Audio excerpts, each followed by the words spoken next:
Thank you, newspaper. Thank you, newspaper. Uh, uh, newspaper. Oh, don't give up your danger. Demo with your music. Oh no, my ears are bleeding. Oh, don't sing for the newspaper. Oh, but they're good. They show points before other points need to come out. It's a good little trick. But I want to thank the news talking about fuel future eruptions in battleships and stuff like that. As they're showing a point of what can happen in the near future once again, as our governments don't think, or our people properly, about the defence things they're making and how much costly it costs and how much it affects the environment on each battle, besides bombs and the basic things you see without thinking of the consequences. Like a child.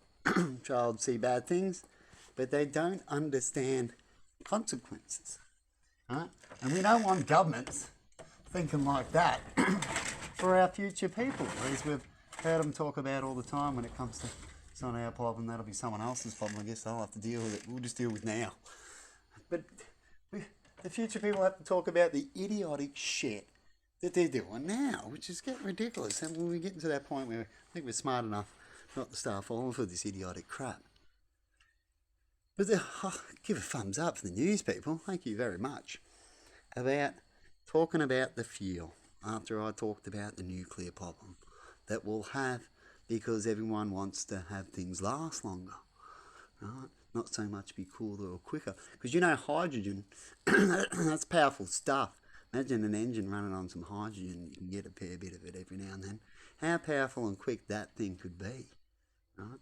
Besides all that. And that can explode and it could spill out in the ocean. And it's probably pretty harmless when it spills out in the ocean if it doesn't blow up, you see? Yeah? And the equipment is what I'm mostly talking about in erosion and stuff like that. So when it comes to using hydrogen for war machines, it's actually a good idea until you can find something better, you know what I mean?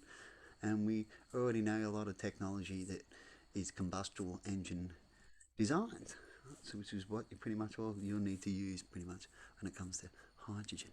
But besides all that, I'm glad that they talked about the problems that wars cause when it comes to if it hasn't polluted already. So besides fuels erupting and stuff like that, when you have battles and wars and you pollute in that area at that time, which we can't talk about too much. In some areas we show, in some areas we don't. But it all added up. You just didn't see as we had more plenty of plenty back then.